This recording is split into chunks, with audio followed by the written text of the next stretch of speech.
Hello and welcome to your third and final recording. In this recording we're going to look largely at tools and resources, and we're going to see if we can find ways to help you see the young person in the context of environment. So to not see them in isolation, but to very much see them around the world that they live in, what's happening in those worlds in each of the different contexts. So we're going to look first at what tools are there for helping us get to know the child and their family and their relationships. Because as we know, young people in particular are very much influenced by their peers, and that they will behave differently in each of the contexts depending on what the demands are of that context, what their status is. So we're going to think about how can we get a better sense of the risks and the protective factors, the safety nets, who's around them that can provide them with safety, who's around them that might be of risk, what do the different locations mean to them, are there people of safety within those locations, are there places specifically that pose a risk to those young people, and that might be in school, might be in their neighbourhood, might be within their peer group. So we're going to have a look at some of those now. I'm just going to show you an example of a really nice tool called All Around Me, which was designed by Kaylee Broughton. It's a way of getting the young person's ideas and thoughts around what matters most to them. Who are the people that matter most to them? What are their priorities? Again, being led by them rather than us thinking about what we think their priorities should be. So you can see that there's me in the middle, and then all around me, and there's home and family, online community, friends, peers, and school and learning. So they're able to map on this grid where the influence and the importance lies, so we can see that. But it might also help us then to look at where the conflicts might lie. So for instance, there might be conflict between peers and home and family, and we can see where the relative importance of all of those people are and those contexts are, and then that might give us some leverage to talk about what might help in those arenas, what is there that they think we could do to support them, to minimize some of the conflict or to increase some of the strengths in areas where there might not be much strength. So that might be in school and learning, for example, or it might be that there's challenges in their community for them. So it's just a way of really homing in on specific contexts and getting the young person's version of who are the people and places that matter most to them, and where might there be conflict within that. Here's another tool which is inviting us to learn about the young person in terms of their geographical spaces in the map, and then also what's happening in those different spaces in the What's Happening tool.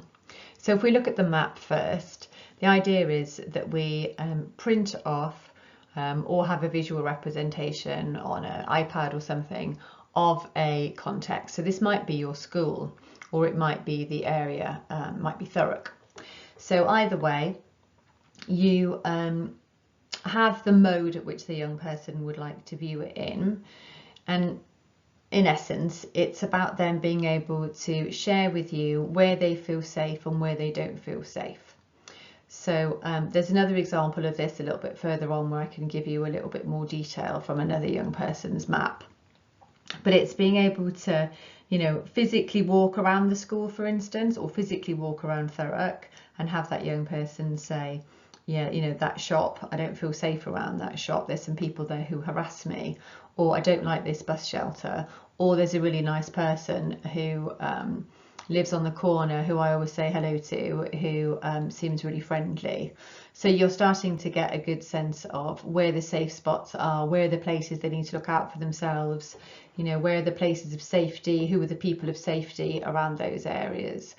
So we're looking at strengths as well as areas where they don't feel safe. So it's like a heat map, but it's also looking at where the strengths are and the people or places of safety too.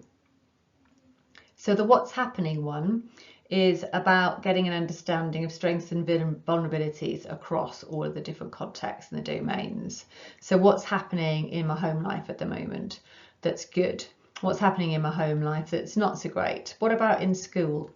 what's the good and the bad things about being in school, what's happening in my community, what's happening online. And I think we do these things anyway with families, but we don't necessarily do them with all of the different areas, and we especially don't do it about online and social media.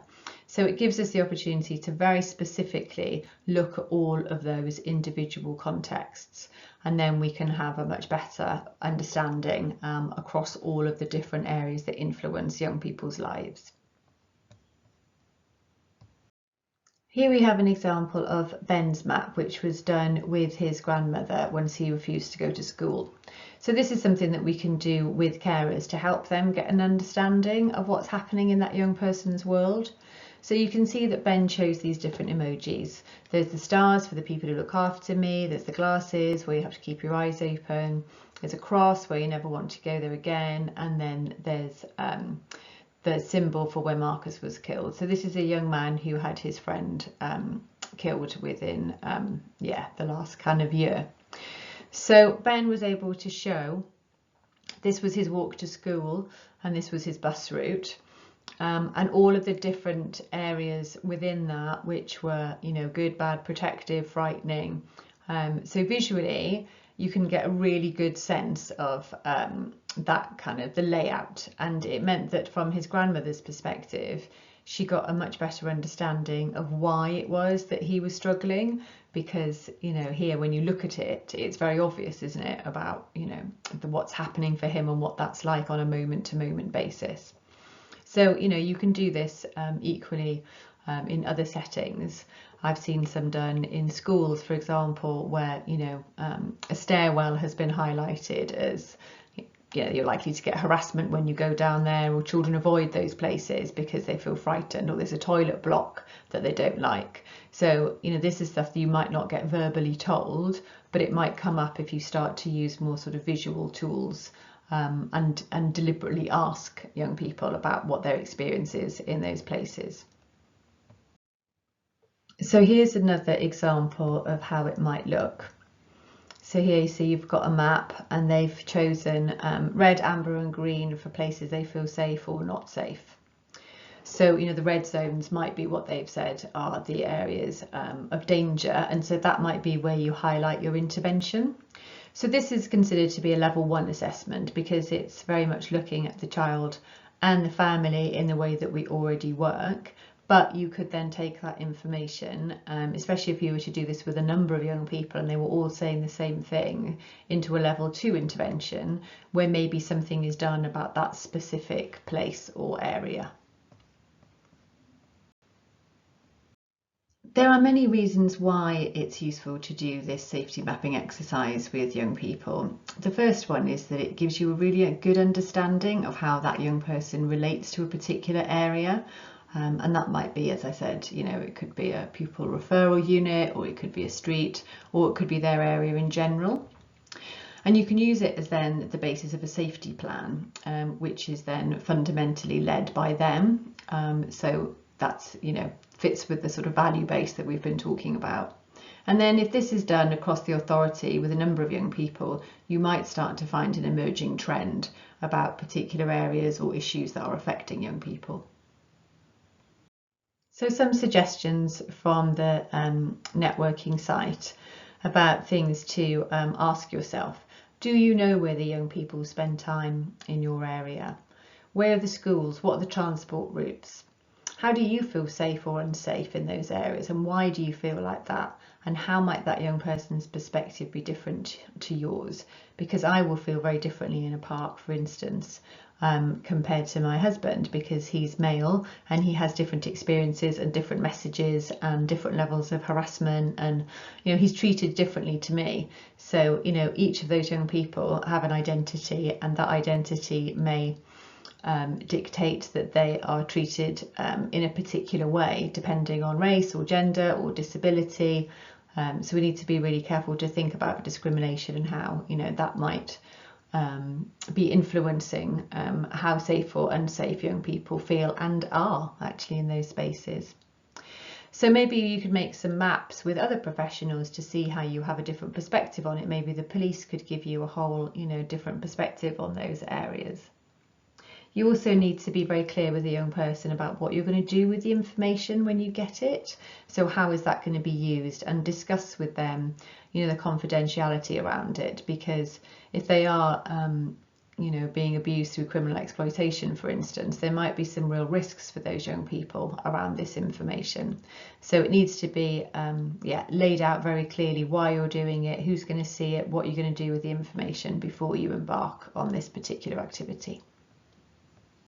Here are some good practice tips for the Children's Society Criminal Exploitation team on opening discussion before we do some of these more intense exercises. So to just talk about something that interests them, whatever it is, and this is very much in the kind of motivational interviewing styles, that we don't go straight to the topic that we want to discuss, but we engage them in a conversation about something that's of interest to them first. And maybe, you know, we can have conversations about power and control and identity and status, so that we're acknowledging all of these things that influence their day-to-day lives, and that we, you know, are respectful and interested about what that's like for them in relation to identity and power. If those young people who are being criminally exploited, for instance, are seeing, you know, this as legitimate work and the best options that there are for them in their context, then talk about it like work. You know, what are the hours like? What are the people like? What kind of opportunities are there to grow and develop? Because that's often, you know, what young people will be told, that they can have opportunities to be leaders and have more responsibility. So talk about that. Ask them what they need. Ask them what they want. You know, why is this happening, in terms of, you know, what was the pull into this field, and maybe then you'll start to hear about what the difficulties are, and what they thought it was going to be and what it actually is now. So not just listening to the young person, but also being really key about listening to the families, because families historically have felt very judged and blamed. So about keeping the family involved and really hearing what it's like for them and their experience with their children, you know, since the extrafamilial harm has taken place. We're going to talk about language a little bit later on, but being very clear about the language that we use, because those young people may not see what's happening to them as exploitative, for instance. And so we're going to alienate them if we keep having that as our means of exploring the subject. So we want to get on an even footing with young people first and understand their perspective of it and refer to it in those ways, until we have maybe a bit more of a relationship where we can then start to challenge that thinking. So ultimately we need to see it from their perspective and have empathy for their situation and what's happening to them and what the bigger picture is around that. Here we have an example of another tool, which is the context weighting tool. And what it does is it helps you look at the relationship between the different contexts, and you can see we've got the neighbourhood, school, peer group, home, and then the green line being the internet, essentially, so online communication or digital communication across the spectrum. And so it's looking at visually which ones are interacting with which ones, so which contexts are influencing the other contexts, and with therefore what's having the most impact. So you can think about your young person and which of these places has the most impact on their behaviour. Is it their school? Is it their friends? Is it their family? Is it what's happening in the neighbourhood? And how do each of those influence each other? Because as we've said, young people, you know, they are different in different contexts depending on what the rules of the context are. So if you can assess which one has the most impact, then maybe that will help you think about where you're going to intervene first, because the intervention with the most impact is going to be the one that you're going to prioritise. So you're looking at the weight of each of the influences of these areas. And there's again, you know, a description of how to do this in reality, but people have found it really helpful, particularly if you're a bit of a visual learner and you've got a lot of information to get through. This can really help kind of break it down. In this visual, we've got some what probably look like quite familiar assessment framework triangles to you, But what they've done in the teams is they've made one for peers and one for neighbourhoods. So they've used the same process that we already have in our children and families work, but instead of the child and the family being at the centre of an assessment, we've got the peer group and or the neighbourhood. So this might be, more of a level 2 piece of work, unless you can incorporate it into the way that you already work. But if you're, for instance, have a group where there's sexual offending and sexual harm taking place within that group, it might be a really useful exercise to get together with other peers, other professionals who know and work with the same children in that group. Would it be useful to sit around a table and have a look at what do we all understand collectively about how that group functions? What's the identity of the group? How do they emotionally regulate themselves and their behaviour? How well do they look after themselves? What other social relationships have they got? What are the dynamics in that group? Who has the power? Who's the leader? Who's the follower? And the same with prompt questions for environmental and guardianship capacity. And so you see we've got something similar with the neighbourhood, the identity of the neighbourhood, the self-care of the neighbourhood, the needs of the neighbourhood. So it's a really useful tool to help look at all of the other contexts using a similar framework to the one that we already have. For those of you working with CSE, child sexual exploitation, I just want to draw your attention to the University of Bedfordshire, which has a lot of practice resources on child sexual exploitation. There's a really good series of short films which I've highlighted here in the practice resources section. One example is talking about how safety is three-dimensional for protecting and supporting children who are being sexually exploited, and the 3 dimensions are safety, psychological and relational. So what these films do is they just introduce you to the research, give you the key findings, and then you can go and read the full research if you think it's going to be of value. There's also a Tackling Child Exploitation programme that's happening, which is an amalgamation between Research and Practice and the Children's Society and Bedfordshire University, which is ongoing, which is also very interesting, and you can have a look at that on any of those sites, RIP, Children's Society or Bedfordshire University. I just want to point out some example resources for education if you're in education. There are lots of podcasts that you can listen to from the University of Durham and the contextualsafeguarding.org.uk about sexting, about peer-on-peer abuse. There's a school assessment toolkit. There's lots of stuff out there for you to go and have a look at, and yeah, lots of ideas of things that you can implement directly.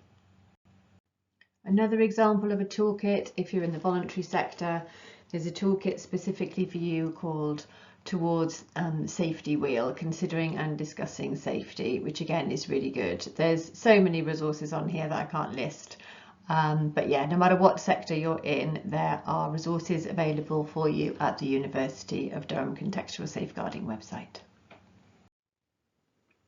Finally, I'm just inviting you to think about how are you going to progress your individual practice. Are you going to try some safety mapping? Might you want to try the context weighting? Would you like to try using peer frameworks with colleagues? So have a think about it, and then we can talk about it more when you come back into your next live session. I'll see you soon.